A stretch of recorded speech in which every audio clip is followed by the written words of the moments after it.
So I left from California on my bicycle, no food, no money. And I had a sign that said, biking across country, ran out of food, anything helps. And I was standing in front of grocery stores. And if I was fortunate to receive some help, I'd ask the person, hey, do you have a story when somebody helped you and you really needed it? And so people started sharing these stories with me. And my goal was to get to New York City. Yeah, and I crossed the Rocky Mountains twice, and the Sierra Nevadas, and crossed in the desert and the Great Plains, and was just meeting people the whole time and learning about their experiences. That was Daniel Troia, today's guest, sharing a bit about the bike trip he took back and forth across the USA. Daniel creates travel documentaries that, quote, combine the themes of adventure with human connection, something that I know will resonate with the listeners here. And his recent film, We Are All in This Together, is about the journey you just heard him describe. It's garnered 15 awards at various film festivals around the country, and for good reason. I watched it. It is a great film, and today you'll hear our conversation as we go behind the scenes. Daniel will recount his adventure from a travel perspective, the making of the film, how the people he met along the way changed his life, some of the biggest lessons he learned along the way, like this one. There's so many things that are out of our control, but like the one thing we can control is just like how we treat each other. Let's get into it. Thanks for being here, and welcome to the Zero to Travel podcast, my friend.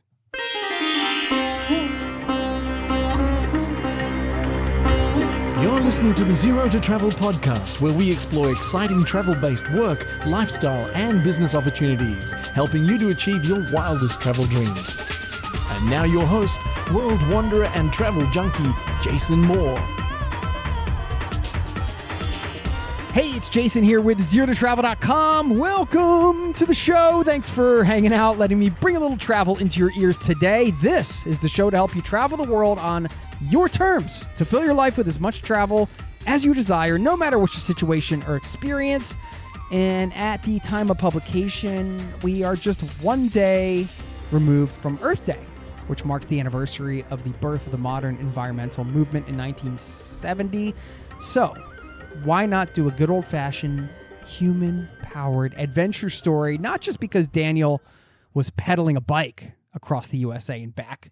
That is, of course, a human-powered adventure, but this trip was also powered by the kindness of strangers, as you'll hear in today's conversation. Along the way, you'll also learn why he felt uncomfortable pretty much the entire time, one creative decision he made for the film that made the biggest impact, some powerful serendipitous moments, some advice on long-distance biking and hitchhiking, advice on dealing with confrontations on the road, and tons more. You can check out this film, by the way, at weareallinthisttogethermovie.com. We'll link up to everything in the show notes. And stick around on the back end if you want to hear a little story from a listener in this community who's got an exciting travel accomplishment, and she wanted to share her gratitude with you for something I'm sure you've done at some point along the way.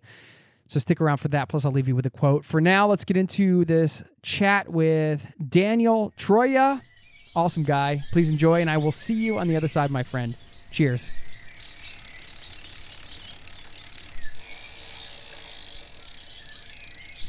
I'm excited to have you on. I should just formally say, Daniel Troia, welcome to the Zero to Travel podcast, my friend. How you doing? Dude, so stoked to be on the podcast. I was just listening to the interview that you did with Rick Steves. Oh, nice. Yeah. Dude. Is he somebody you'd followed in the past? Or? Absolutely. He's my hero. Yeah, he's a legend, man. It's Rick. He really is. And you guys were just rolling with your conversations, man. I'm just very envious of it. Oh, that's cool, man. Thanks for listening. And, I got to watch your film the other day. I've been a bit under the weather, and I'm like, this is the perfect thing to do. I can watch it. If this is my job, I can just lay on the couch here and watch this cool travel film. Okay. Well, I saw at the end that you gave a shout out to Rob Greenfield, and he was actually one of the first guests on this podcast. I think he was one of like the first 10 interviews. I don't know. Do you have a connection with him? Because he's a guy that's, ridden bikes across the US with no money and kind of done the whole thing before. Was he an inspiration for you, or?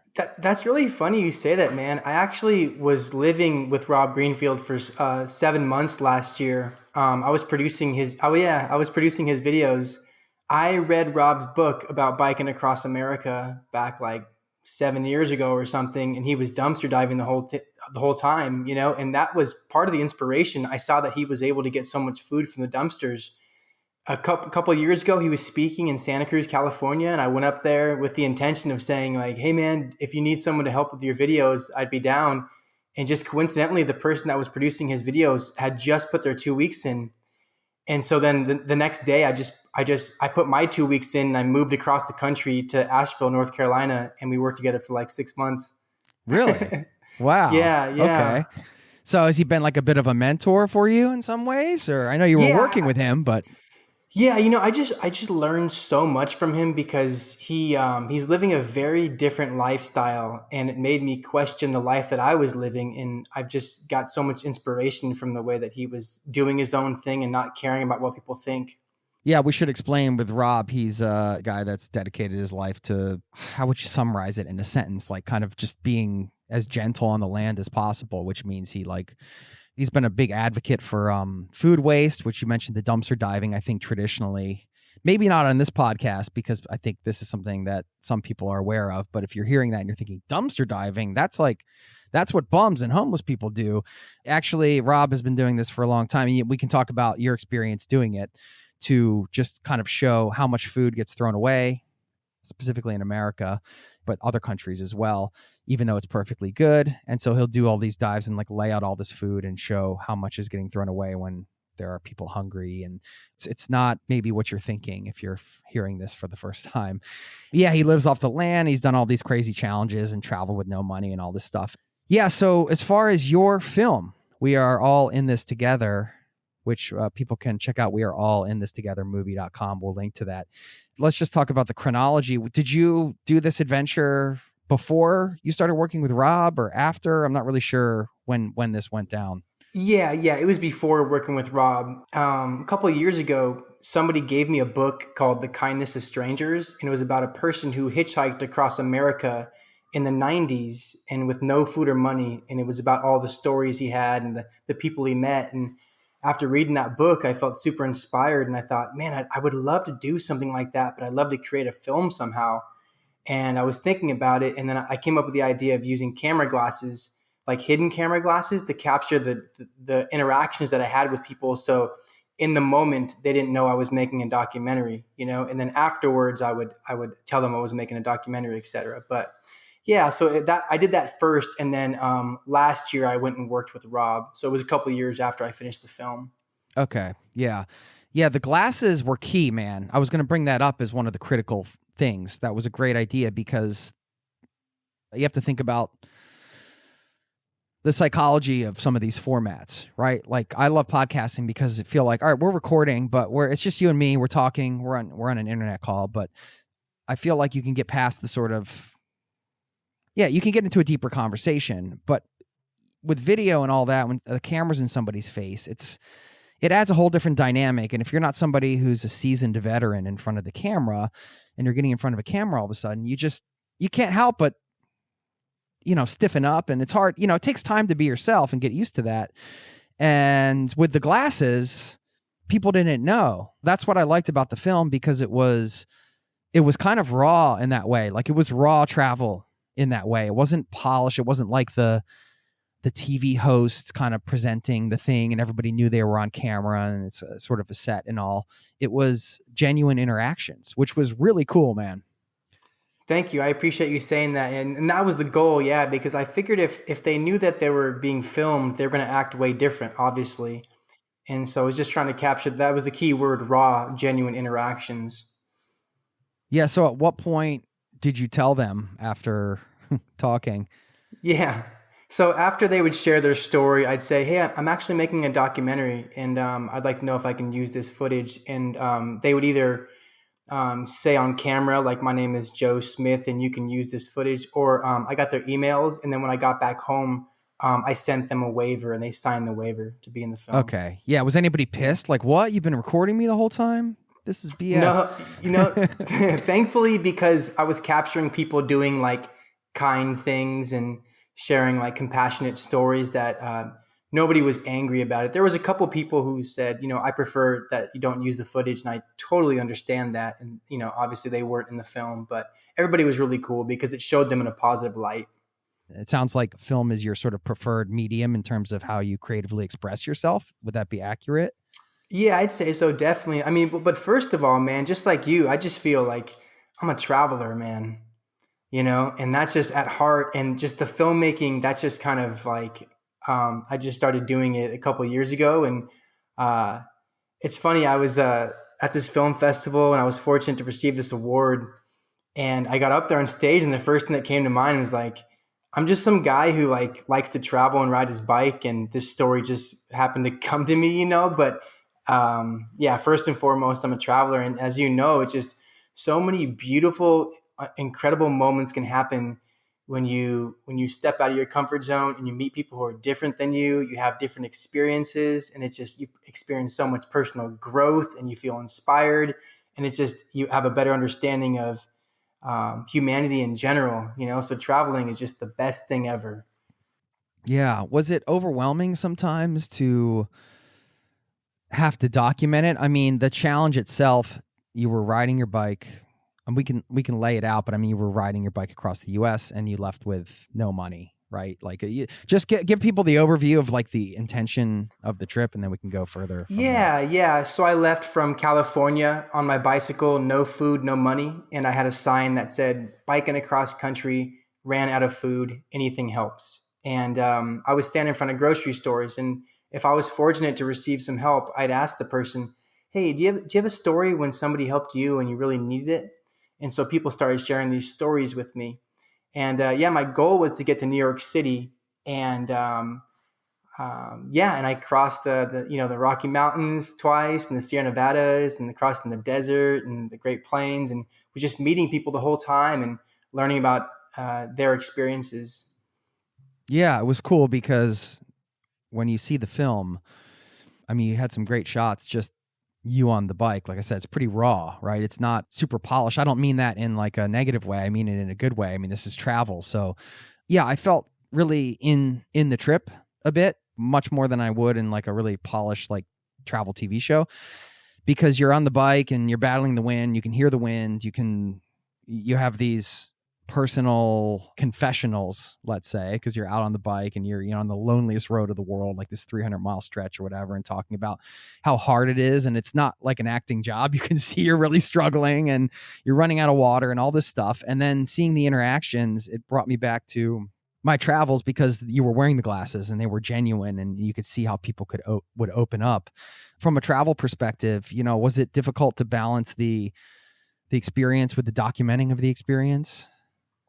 It was at times. Yeah, I definitely struggle with that, especially like once I got into the mountains, and like, for example, there was this snowstorm coming my way and I was riding up this mountain pass. And so in one aspect I was thinking, I got to get over this mountain pass quick, right before the snowstorm comes. But then the film side of it was like, well, this is some really amazing footage you could get, and I don't want to skip this part. So there was definitely times like that. And then, standing on the street corner as time went on, that was really starting to wear on me in front of grocery stores and street corners. And there were times where I didn't want to film that because I just wanted to try to get some food and get out of there.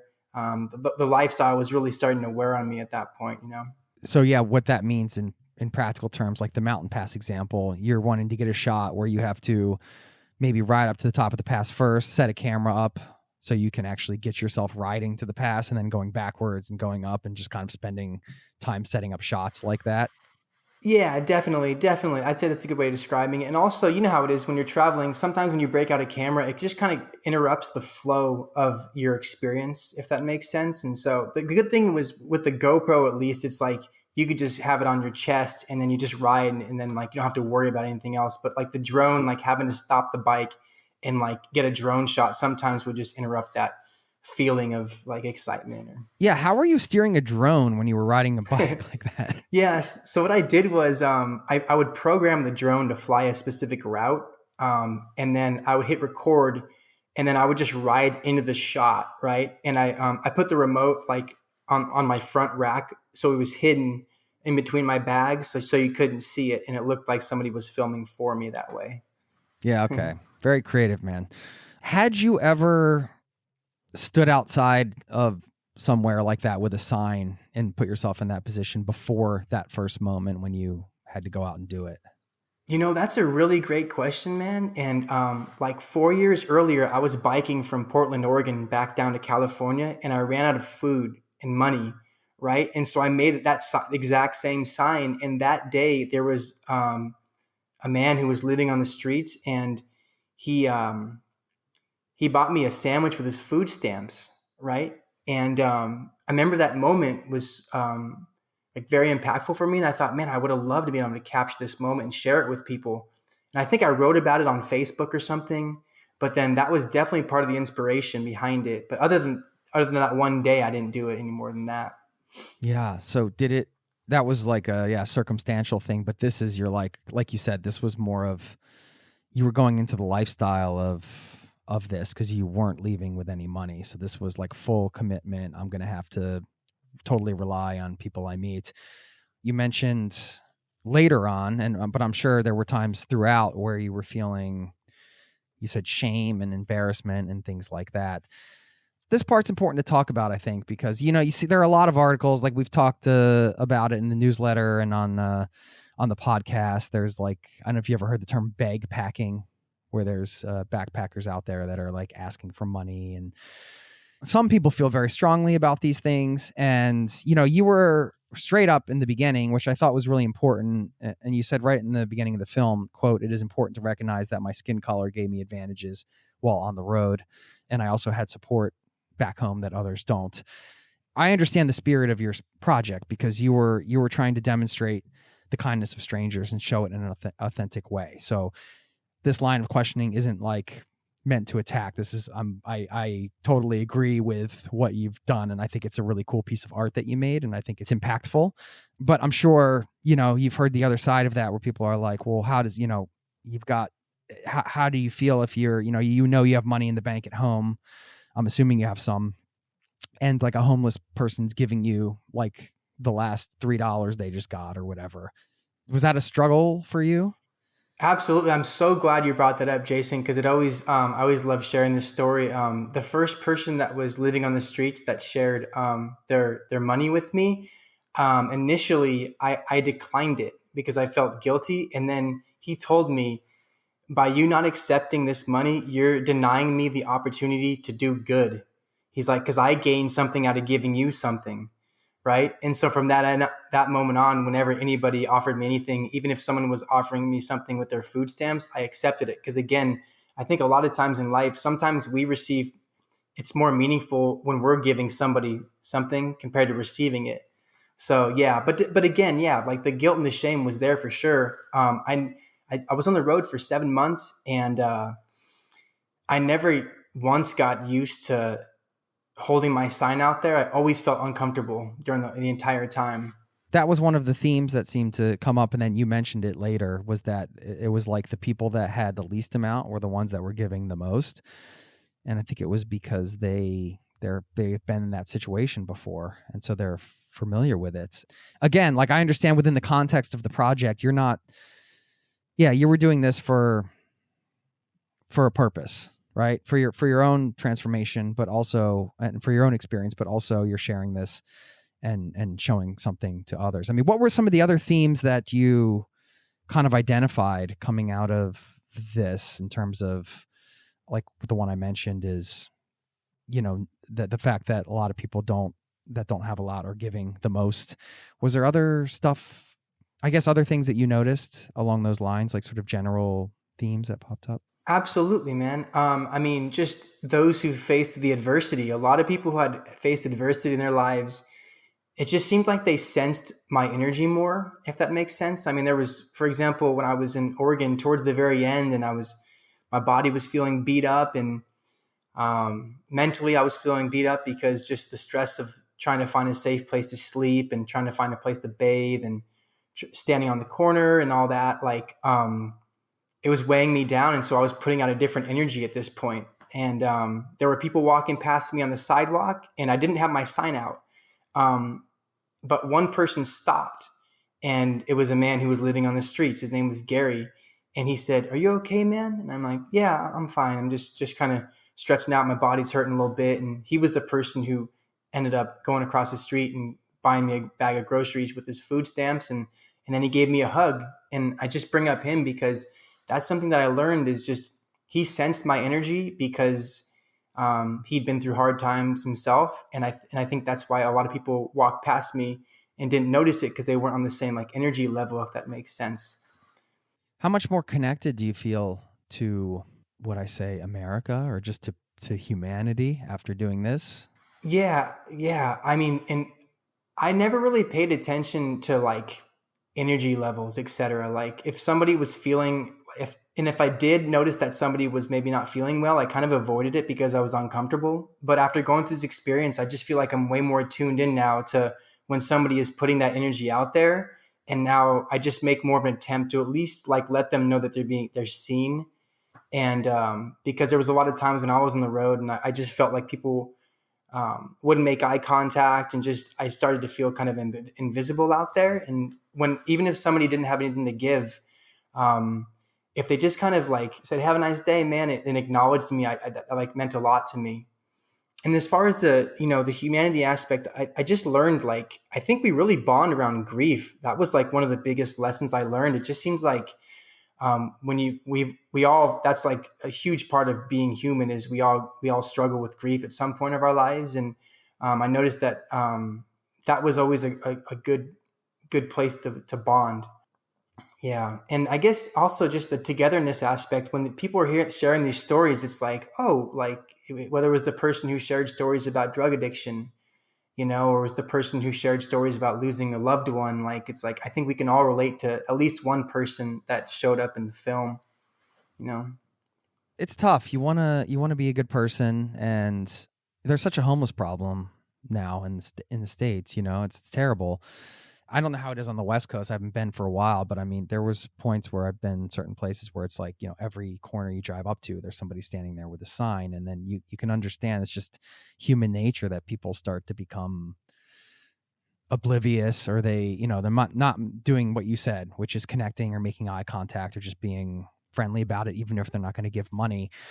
Of course, you put yourself into that lifestyle, so you're going to become one of those invisible people to other people at some point, and that doesn't make it right. Of course, it's just that's just the way it is sometimes. And how has it changed your behavior on a daily basis? Do you still find yourself kind of slipping into that modality? Yeah, what's interesting is the first thing that comes to mind when you say that, man, is I still in my daily life, I'll see places in public and I'll think like, oh, I could sleep behind there.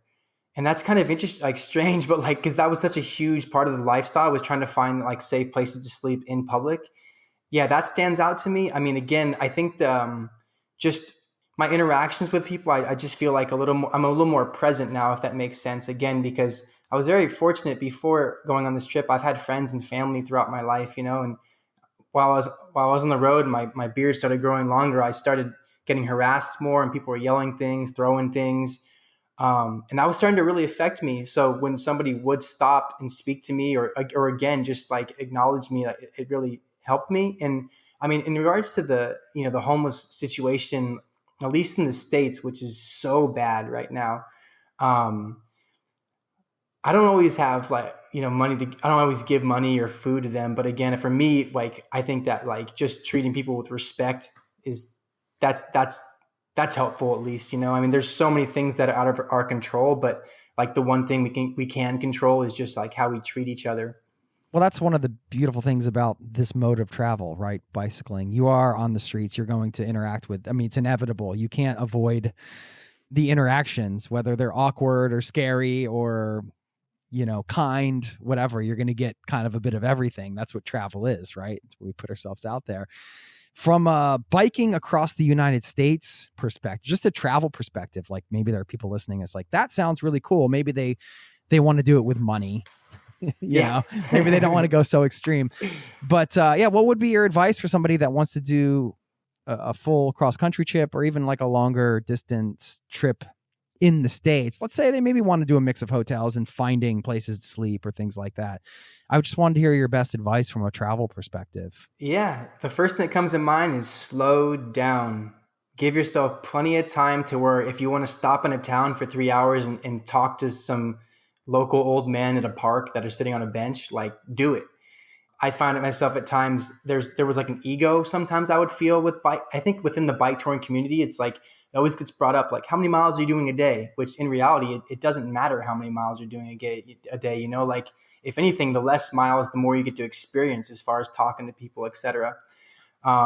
That's the first thing that comes to mind. And I think the other thing is, I know it's intimidating, but as soon as you do that first day, you complete that first day, you've done it. You're on a bike tour. And then you just repeat that over and over again. And all of a sudden, after 2 weeks or so, you say, oh my gosh, I've ridden across, you know, the whole state. Or, you know, so I think that, those are the first things that come to mind. And eat often. It's unbelievable how hungry you get when you're on a bike tour. Well, what about pre-planning going through a desert area, for example, with water and all that? That part is, there's some logistics to figure out, right? I mean, do you have any resources, or how did you kind of plan for that stuff? Yeah. Well, the desert, man, I thought I was prepared for that going across it. And I ran out of water. It seemed really in the intense, desert. man, because there's nothing.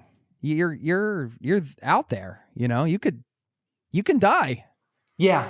Yeah. That was one of those days where it was 84 miles and I had 3 mountain passes to climb, and there was no services in between there and no shade out of any, you know, that was the most important thing. And I ran out of water with like 35 miles to go, but that's not a normal situation with most bike touring. You know, I would say, always carry, in the desert, it's different because there's not going to be any water, but in general, it's always nice to have a water purifier with you and things like that. Yeah. But there was nowhere to get water, even if you... Yeah. That was just, I remember waking up that morning and I remember feeling very anxious about that ride. And I started that ride at like 5 a.m. because I was trying to beat the heat, but I went through my water really quick. And but there was a part of me that I did plan that for like the first quarter of that ride, of that bike trip all the way to Colorado. Like that was planned because I wanted to go across those like really intense areas of the country just for kind of like the high of it, you know? It wasn't hard enough to go without money. You had to like go through the desert and Yeah, I guess so, man. You know, it's funny. It's like my grandpa, he immigrated from Sicily to New York, and then to get to California in like the 1930s, he was hopping like train cars with like hobos, you know, and like he used to tell these stories. And like as a kid, I used to hear these stories, and I was like, I want to do something like that, you know? Yeah. Was that the first seed of this adventure, do you think? I think so, honestly, because I don't remember. Oh, that, and honestly, watching Forrest Gump when I was 10 years old. Yeah. You know, and seeing him run across the country, I remember thinking that's so cool. And then, I mean, just in regards to travel stories, I'm sure you have a ton of these, like people you meet on the road, you know, et cetera. And when I was in Amsterdam, when I was 25, I met this girl who was riding her bike across Europe by herself and busking for money. And I remember watching her sing. And then after she was done, like asking her, like, where are you coming from? And where are you going? And I couldn't believe, I was like, wait, you're riding your bicycle across the whole continent? Like, I couldn't believe she was doing it. And after meeting her, like, I felt like so inspired, and she changed my life. That's amazing. Yeah. I have a story like that. I remember a guy I met at Smoky Mountain National Park. We had off of work that day, and we were in the park, and it was a biker. He was either riding north to south or riding across some crazy distance. And it never occurred to me that was something you could do. It sounds silly, right? And now we're in this podcast world here, the Zero to Travel community, we're definitely in this bubble where it's like, we just kind of take for granted, well, everybody knows you can walk around the world and ride a bike across the states, you know, but it's not a common thing, you know, even with the internet and everything. It's just that it takes sometimes somebody to meet somebody to kind of have those realizations. I mean, was it cool for you to be that person? Like you were that person that people met, that they were like, their minds were blown that you could do something like this. Yeah, that's a really great point, man. I'm glad you brought that up. And I felt honored because you kind of pass on that tradition to others, you know, and people are inspired by, I'm sure you've inspired, obviously. You're that story now, Daniel. Exactly. Yeah. That's what's so cool about travel, you know, and is now when I come across like people on bike tours, I always invite them to my house and I give them a place to stay. I cook them dinner because it's cool, because like you just said, you're that story. So when they think about riding through California, they're like, oh yeah, remember we met that random guy who gave us a place to stay. And for me, I get inspired when I see these travelers, and I want to become part of their story because I feel so inspired afterwards, you know? Yeah. Well, there was the woman from Nicaragua where she kind of lit up when she came out of the car, and she was like, oh, you're riding across the country. And then it turned out later that that was her husband's dream who had passed away. And there was also the woman that you were interacting with, and then she had like a son named Daniel, I think, that was sick, and you guys shared the same name. When you have those moments, I mean, I know how I kind of feel about those moments. Do you have spiritual beliefs around stuff like that, serendipity and things like that? What are your feelings around that? You've mentioned energy and stuff like that. I don't want to get too woo-woo here, but you know, I feel like when you're out in the world in the way you were, you think about these things. Yeah. In regards to, there was a couple things that happened along the way that absolutely I felt like, and I don't say it very often, but it was meant to happen that way. And maybe it's just maybe it's, you know, Jay, like, you know, when you're traveling, you're just more open to saying yes to a lot of opportunities. So maybe that's part of it as well. But yeah, meeting Fabiola, who is from Nicaragua, and I actually saw her. It was crazy. I saw her in one part of Kansas City. And then she was so interested in my story. She was at a red light though, and she had to drive off. She's like, "Where are you coming from?" And I said, "I'm going from San Francisco." And then she drove off. And then 3 hours passed by. I go to the other side of Kansas City. I'm like panhandling, and then I ran into her again. And that was the footage that was in the film. And that's why I just thought, like, you know, that seemed like it was definitely meant to happen. Yeah. And then yeah, for sure. And also meeting the two guys with the flag in Pennsylvania, and their whole thing was saying, we fly this flag here because we want to know that everybody's welcome and it's a safe place. And then 3 weeks later, after having a really traumatizing night in Paterson, New Jersey, I hitchhiked, and the person was driving to the exact same town where those people told me, you know, this is a safe place for you to stay. And that just felt like, this is unbelievable that he's going to the exact same town. Yeah. So you went back and that was pretty magical. Yeah. I mean, I didn't know. I thought you were going to ride your bike across and that was going to be the thing, but then you started going back west. Yeah. Did you have a time limit on this trip, or was it just totally open? No, it was totally open. And you know, the thing that inspired, I mean, when I got to New York City, it took me 3 months, right? Or like 3.5 months. And I just had this feeling like there was something that was missing, and I didn't realize it. But once I got back home, I realized the second half of the trip was the most difficult, like by far, in so many ways. And I think that was the most impactful, and I needed to go through those difficult times to really understand like the connection with other people and humanity and kindness and compassion and empathy, because I was really struggling. And I was receiving less help. So the interactions I had that second half were becoming way more meaningful for me. And that was like where I feel like I had a better understanding of humanity. Yeah, going through like the hardships. You were getting more, I could see in your body language too. You looked a little, you just worn down and getting, when you're in that state, like these interactions and these I mean, it's all heightened, right? It's more emotional in many ways. Yeah, that's really interesting. You mentioned the body language, because sometimes when I go through old footage, I literally am like closing up towards the end. Yeah, you were doing that. Yeah. Yeah. And it's actually uncomfortable going through that stuff. It brings back kind of like tough memories, but it's interesting, again, going to the energy. Like when I was feeling good in the first, 3 months of the trip, like I was open and I was welcoming people, right? Just from my energy. And by the end, without even trying, but again, because of all the just the stresses of the lifestyle that I was living, it was pushing people away when I needed them the most, if that makes sense. Right. Yeah. I mean, that was the thing that stood out, the lifestyle kind of, no matter how positive you are, I mean, you can understand the road just beats you down, or that lifestyle beats you down. And you might come across somebody that's just in that, they're maybe a super positive person normally, but it's just after a while, you can only take so much, Absolutely. Yeah. This is challenging. You didn't have to do any of this.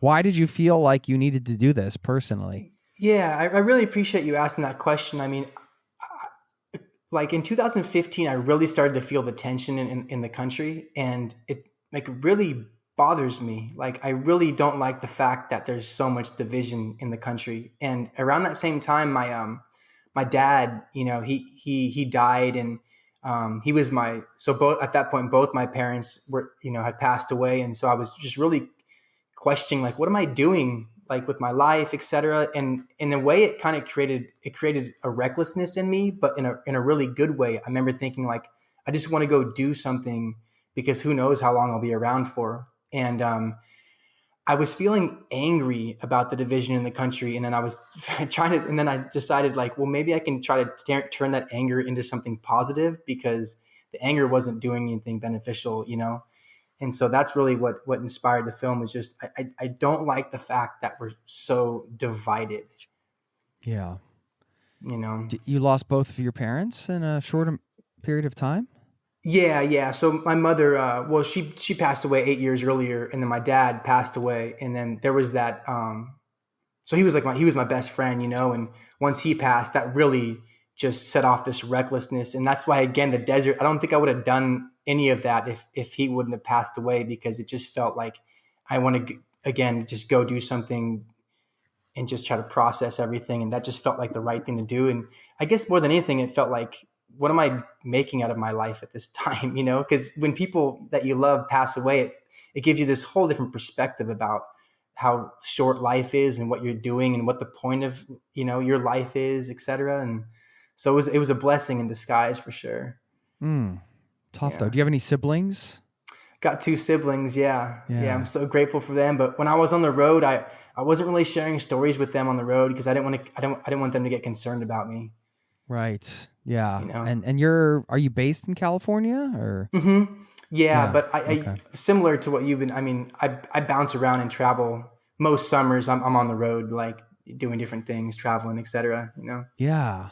So after this experience, how has this impacted your sort of choices in terms of, you mentioned kind of going into this thinking, what am I doing in my life, and some of these bigger questions?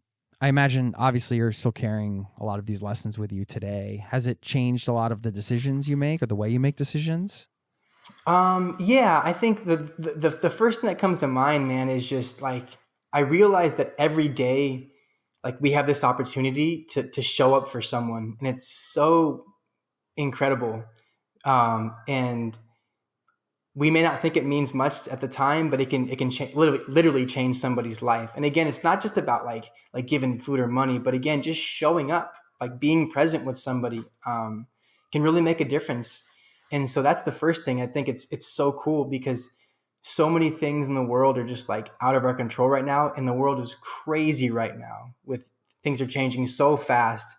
And, but the cool thing is like, the one thing we can change is, again, like, just how we treat each other. And that's what this bike tour, like, really showed me, is these people who just showed up and they changed my life. Do you still feel it's divided, but you just feel more connected with everybody, or do you feel it's less divided? Listen, it's not like one way or the other necessarily. It's a lot of middle ground, but yeah.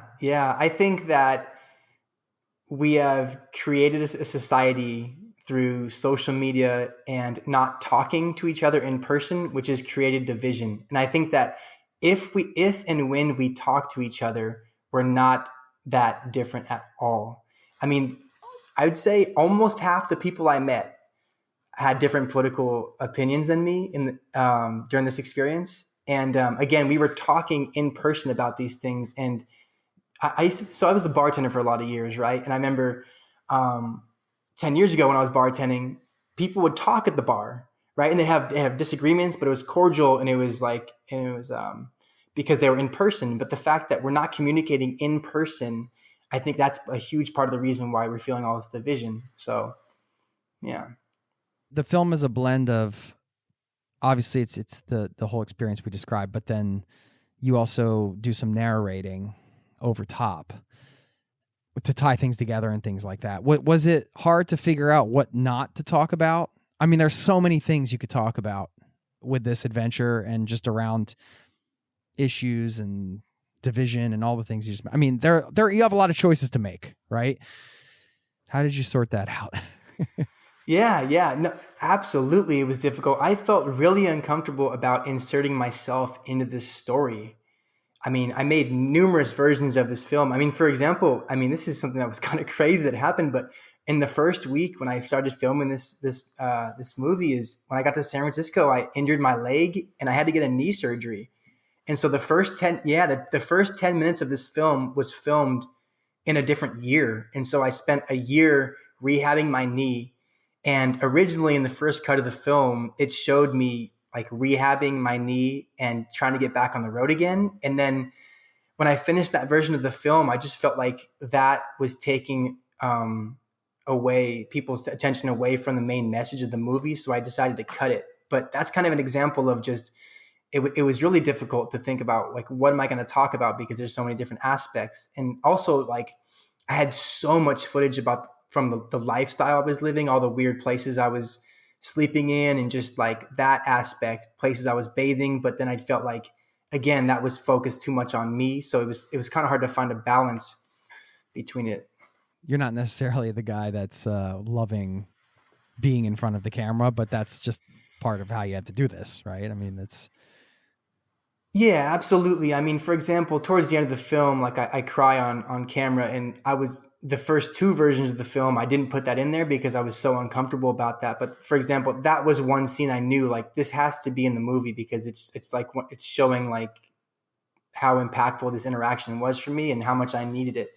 So there were times where I felt like, I got to put this in there.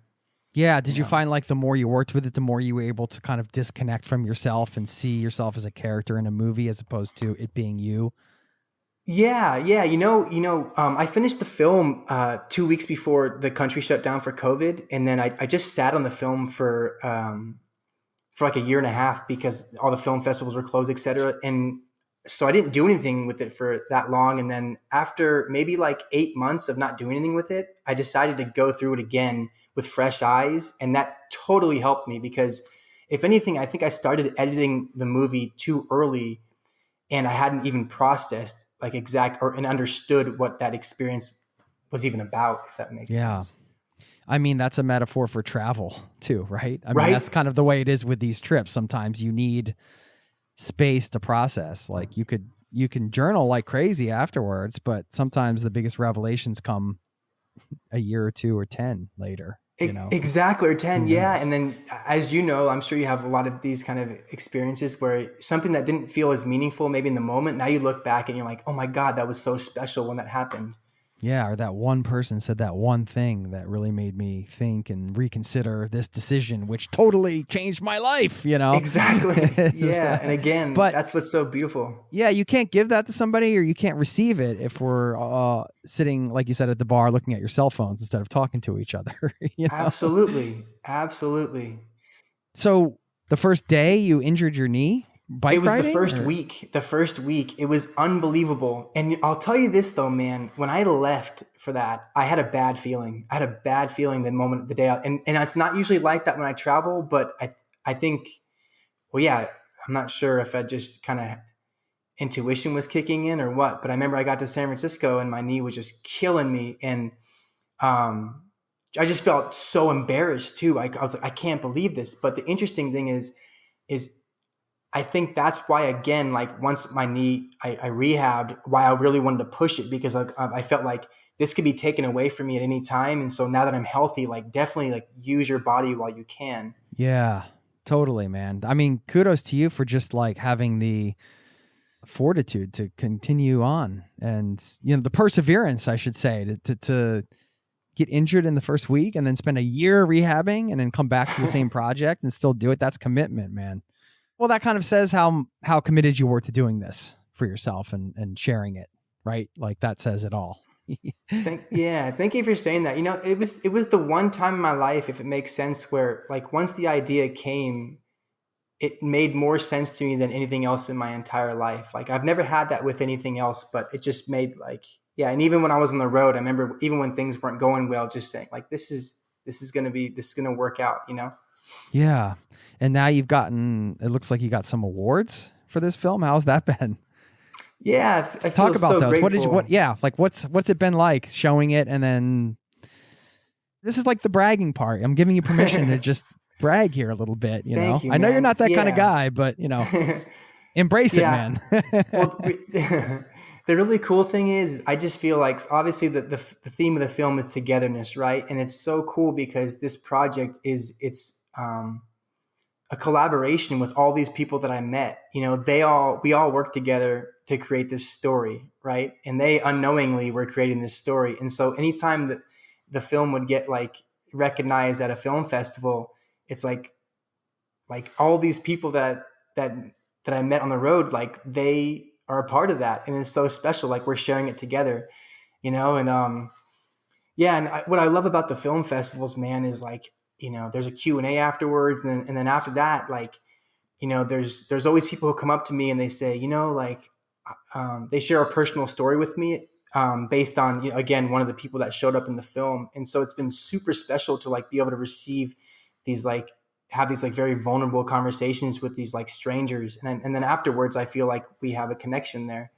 which is really awesome, That's beautiful, man. Mm-hmm. Yeah. The film acts as sort of it creates a safe container almost afterwards for people to connect. Thank you for saying that, man. Appreciate that. Yeah, that's really cool. You're probably not able to get in touch with some of the people you met, but the ones that you're in touch with, that you're sharing this with, sounds like it's been pretty awesome to hear that they're fully supportive with the end product and excited to be a part of it. Yeah, absolutely. One of the most special things about this whole experience was the very last person I met.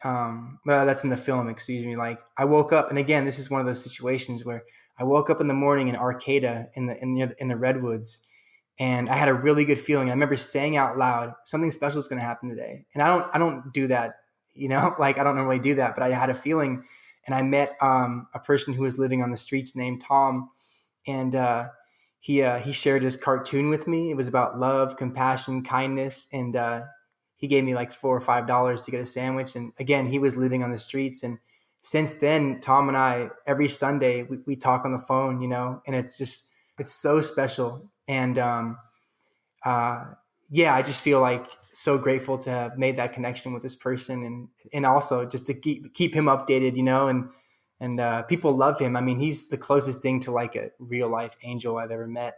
Yeah. Tom stood out to me, something about the look in his eyes. His eyes had some kind of angelic thing going on. I'm serious. It was like I got that feeling that came across in the film. He seemed like that special being. Yeah, and Jay, that's what's so important, so incredible about this is sometimes I have moments like that where I would like be tearing up, thinking like, oh my God, like this is a very like super special moment to share with this person. Like this person really cares, and that was so special about this is being in that invulnerable position. At times, it attracted some really unique, special, loving people that I wouldn't have met if it wasn't for standing out there, on the street with a sign. So I felt so fortunate to share those kind of moments with people. Where do you think everything's going now for you? Yeah, well, I've been sharing the film and using it to raise money for homeless shelters, and that's so special. I just feel so stoked that. So basically, we'll rent out a theater, and then all the proceeds, 100% of the proceeds, will go to the homeless shelter, and then. We just raise money that way. And that's what I want to be doing the next year, is just doing that. And also I mentioned Tom on my website, we are all in this together movie.com. There's a link to support his cartoons. His cartoons are about love, compassion, kindness. And because Tom's still living on the streets. And so I was thinking it'd be really special if this film could help him, raise some money, raise some funds, and eventually get a place to live. So, yeah. Cool. Yeah. If there are any other links you want us to include in terms of like fundraising and things like that, we can drop them in the show notes for sure. So the next year you want to spend kind of promoting this film and fundraising, and in terms of creative projects, do you want to do more films, or what are you thinking? Yeah, for sure, man. So I'm releasing a new film in the spring. It's going to be called The Child Within. It was about this. I spent this past summer riding my bike across Europe. And this movie is just about, it's a sweet experience, man. And this film's about finding the thing that makes you feel like a child again.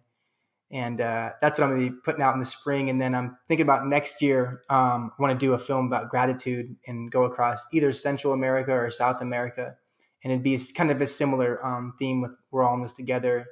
I'd have money this time, though, for sure. And yeah. No, that's cool, man. Congrats. I mean, if you want to send me the rough cut, if you're looking for people to check it out, I'd love to take man. a look. Absolutely. That sounds really cool. We'll have to have you back for that one. Appreciate that. For sure.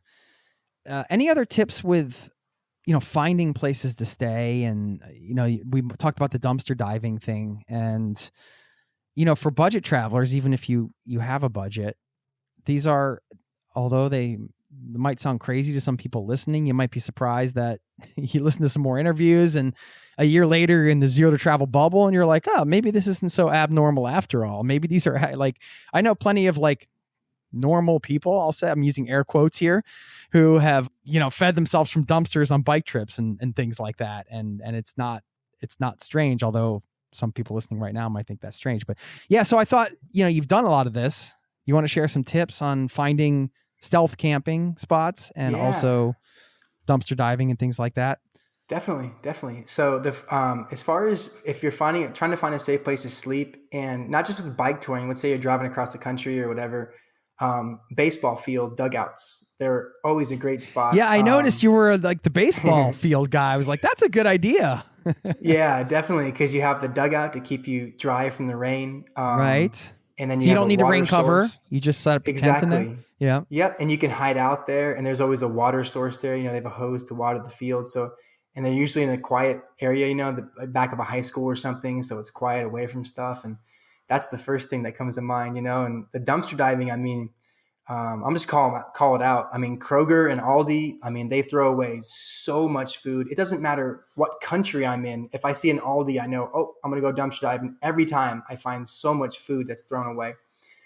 What I would do is I was usually go in the morning, when they're throwing away all the food that's past the sell by date, which the food's still good for weeks, And so that came to mind, definitely. And the other thing too is I think just when you're traveling, just say yes to a lot of opportunities. I think that so many special things can happen just by saying yes.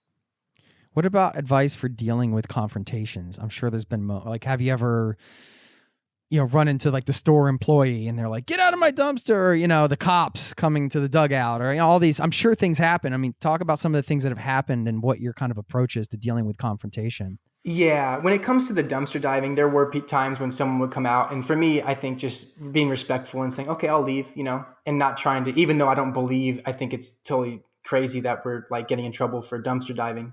But that comes to mind. And again, with the police thing, this is a tricky one because, I met a guy who was biking from New York back to California, and he was a black guy, and he told me, he said, where are you camping? I said, most of the time I'm camping in just dugouts. He's like, the cops don't bother you? And he said, I was like, no. And he said, well, shoot, man, I was staying in a campground and somebody called the police on me, And so it's a little different, in regards to dealing with the cops and stuff. And so from my perspective, and the body that I live in. So, but yeah. And as far as confrontations too, there were times when I was in Kansas and I was in this kind of this dangerous area of the town, and I was trying to set up my tent, and these three guys came over and they were definitely sizing me up, and they asked me what I was doing, et cetera, where I'm from. And then I remember them saying all right, we'll see you later. And I remember instantly, as soon as they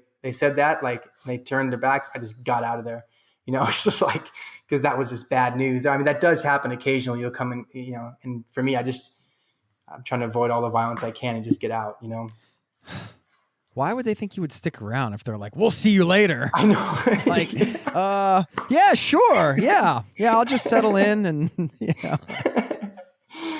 maybe they weren't the most intelligent people.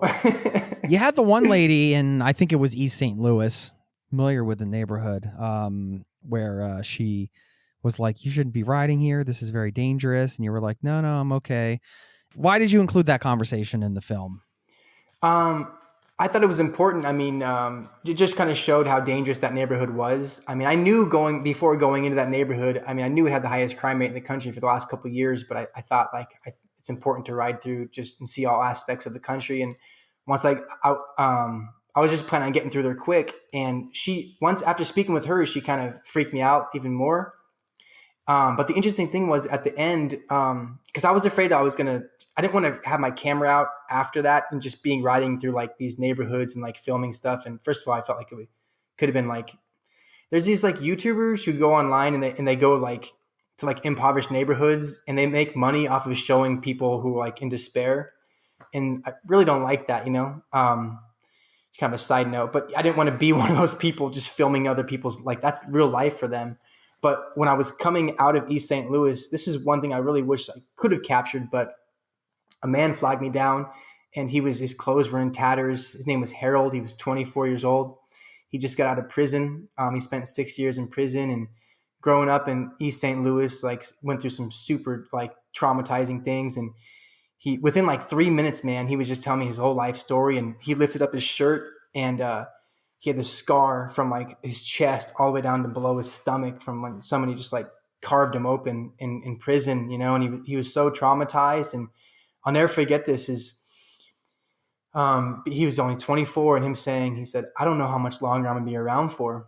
And it made me think like, about my life when I was 24. I was backpacking around Europe and I was in college and I had all these opportunities. And that's why I was so grateful to go through East St. Louis and actually to talk to her, because she kind of changed my route a little bit. And after speaking with her, like I would have met Harold if it wasn't for having that, interaction with her. And it was super impactful. So, and the sad thing, I mean, the sad reality is he probably isn't around anymore, just based on how rough it was there for him, Being on a bike, going through what is statistically one of the more dangerous neighborhoods in the country can't be a good feeling going into the day. You get somewhere and you meet incredible people all over Absolutely. the place. I've been Absolutely. in neighborhoods like that for different events and things I've worked on and various things. And I've just found so much love, so much welcoming, and, things have happened and seen things, but also, when it comes down to the connections, it's just connecting with some incredible people. Mm-hmm. And realizing that there's not that big of differences between people, regardless of the neighborhoods that they're growing in. We all share the same human experiences. Since you mentioned the bike ride in Europe, I was just curious if you could describe some of the major differences between the bike touring experience in the USA and the interactions and the people and the lifestyle. Well, the lifestyle might be different because of the way you were doing it versus in Europe. Yeah. I mean, the first thing that comes to mind is the infrastructure in Europe. Like the places that I've biked, at least, like was so much better for cycling. I mean, like so many bike paths all over the place, and that was great. And it seemed like there was even more interest from people, and I don't know why, but people were very curious, and like I had a lot more interactions with people going across Europe, which was kind of interesting. More interactions with strangers, you mean? Or? Mm-hmm. Yeah, really? Yeah, and that was pretty cool. It's the cool thing about with bike travel is just you have your bags on your bike and your sleeping bag, and people are very curious, so you kind of attract attention. So I think it's a really special way of interacting with people when you're on the road. There was a lot more campsites in Europe too, free campsites. They were way more open about, camping in the woods, like you wouldn't get in trouble, and it was a little more like free in regards to that. Yeah. Okay. Yeah, I think that there's I know in Norway where I live, I mean, they have wild camping. It's legal, and you just have to be, 100 yards from a front door of someplace. There's some small rules, but so people are more used to that in some ways, I suppose. It is cool, like you just mentioned, when you're traveling in a unique way that's different from, let's say, the average tourist, whatever picture you have for that, kind of the traditional ways of travel. You are a bit of a billboard in some ways. You're offering perhaps more opportunities to connect and also connect with different types of people, which I think is really a good thing. That's why, like, I love having people that have done adventures like this on, and it seems like one of the prevailing themes, and you can share, I mean, you blew out your knee in the first week of the first one, so maybe this isn't totally true, but generally speaking, I've had a lot of people on in a lot of different physical states saying that, hey, anybody can do this if they just kind of get up and pedal every day. This is a travel experience that most everybody can have, no matter how, and you don't have to be an Olympic athlete to do it, is what I mean. Do you agree with that? Absolutely. Absolutely. And the cool thing with bike touring, again, is like, you don't have to be riding 60 miles a day. I mean, you can ride 5 miles a day if you want to, and that's fine. I mean, you can be pushing your bike up the hills if you can't ride up them. The key is just taking that first pedal, which is super special. And I think that meeting other people who have done bike tours, I mean, you realize like we are so capable. We're so much more capable than we may realize. And that's something that's really special about the bike touring, because in no way do I consider myself any kind of like elite athlete or anything. I just think it was just staying consistent, okay, today I'm going to ride 40 miles, if I can, or, and then again, after a couple of weeks, you realize, oh, I'm starting to cover some ground here. So this, the mental aspect, I think is trying to stay motivated and positive when you're on the road. That's key. Yeah. One thing we didn't talk about was hitchhiking, which is something that you did on this adventure, hitchhiking. And I'm curious if you did more hitchhiking in Europe. You can share some advice around hitchhiking, or some of your maybe kind of comparing those experiences of biking and hitchhiking as a traveler. Yeah, the hitchhiking thing, I'd say that the first thing is have a creative sign. And this wasn't in the movie, but I had a sign when I was having trouble getting picked up, and I would flip my sign over, because my sign at first just said like west, but then I'd flip it over if I was having trouble, and it said, will not kill you. You were split testing your messaging. Yeah, exactly. But I thought it was funny it's funny because I did get picked up by a decent amount of people because they shared a laugh or whatever, They thought it was funny. Yeah. And you exactly. were like, just kidding, I'm going to kill you. Exactly. No. Yeah. The thing is with hitchhiking, I will say, I mean, you definitely really need to listen to your intuition though. That is one thing where in general, I feel like I'm pretty optimistic with travel and just safety, but hitchhiking definitely, there was some times where I had a bad feeling and I didn't get in the car with some people because it just didn't feel right, Yeah. You were just like, no, it's okay. Just keep going. Yeah, I'm good. I'll pass. Yeah, definitely. That's a weird conversation because they pulled over for you.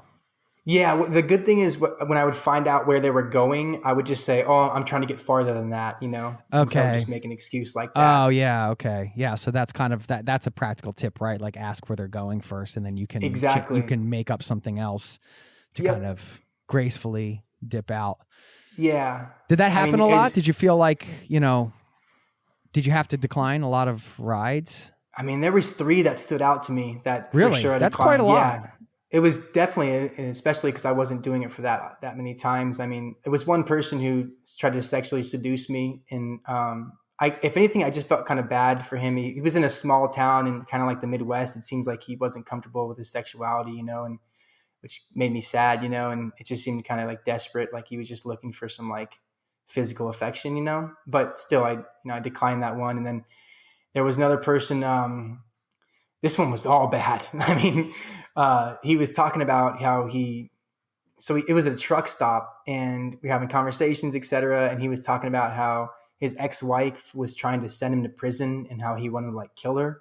And then he was telling me these things, and he says, so you still want to ride? And I was like, oh, and that was one where I just said, I'll pass. I didn't even make an excuse. I mean, the idea of just getting in the car with someone who was trying to, and then the third one actually that comes to mind was I didn't decline it, but I got in the car with somebody and it felt rushed. I didn't really get a feel for him, but I was struggling to find a ride that day. And this guy, within 5 or 10 minutes, he started pounding the steering wheel, talking about how he hates politicians. And then he was also sharing that he said that if he hadn't gotten into lifting weights, he would have killed a man by now. And I remember that was one where I was literally had my hand on the door handle thinking okay, I might need to jump out, Right. How did you get him to stop and let you out?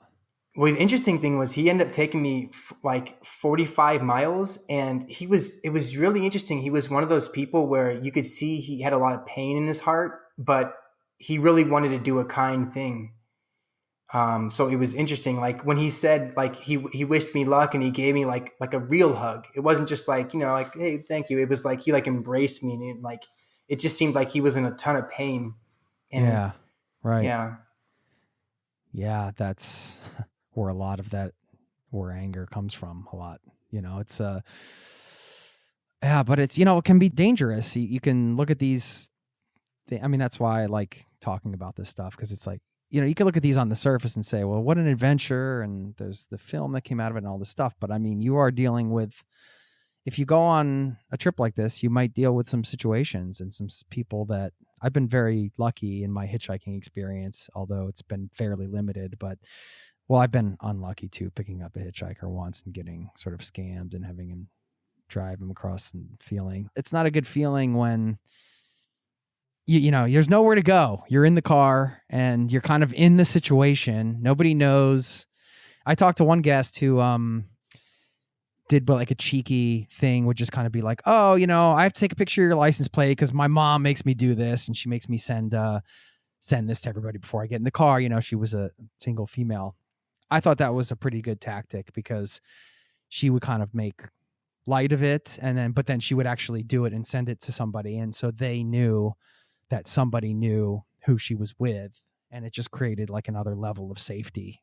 If somebody's like against doing that, then maybe it's time to worry. Exactly. Yeah. Well, do you want to share again once more? I know we mentioned it a couple times, where everybody can find all the goodies. Thank you. I appreciate you giving me the opportunity, man. So the first thing, it's going to be streaming. It's streaming on Apple TV, Amazon Prime, and Google Play. And then you could also just go to my website, weareallinthistogethermovie.com, where you can, watch the trailer and you can click the links to find the film, and then also read a little bit more about the film and support Tom's cartoons if that's something that you'd like to do as well. Yeah. I'm going to go on there and check out Tom's cartoons. And thanks, man. Thanks for the conversation, for staying up so late to have it, and for taking the effort to not just go on this adventure and go through all the things you went through personally as a traveler, but also capturing it and getting to share those interactions, which again, I thought was, it's hard to get authentic interactions on film, but the glasses were key, man. So well done with that. Yeah. Hope we can stay in touch. Thank you, Jason. I just wanted to share, man. I thank you for what you're doing, man. You're expanding the travel community, and just the stories that you have on your podcast. It's super inspiring, and so I really appreciate what you're doing. You're spreading the love for the traveling community. So thank you. Thanks, man. I'm trying. Yep. I'm trying. Absolutely. I appreciate that. Yep. Thank you so much. Yep.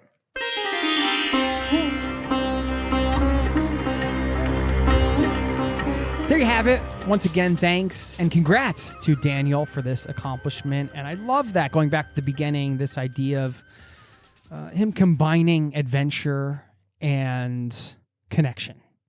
Isn't that what travel is all about in many ways? Adventure with human connection. Those two things together. Of course, big themes pervading this show. And somebody else in this community is about to get connected through travel. I wanted to give her a shout out. Got an email from Nicole.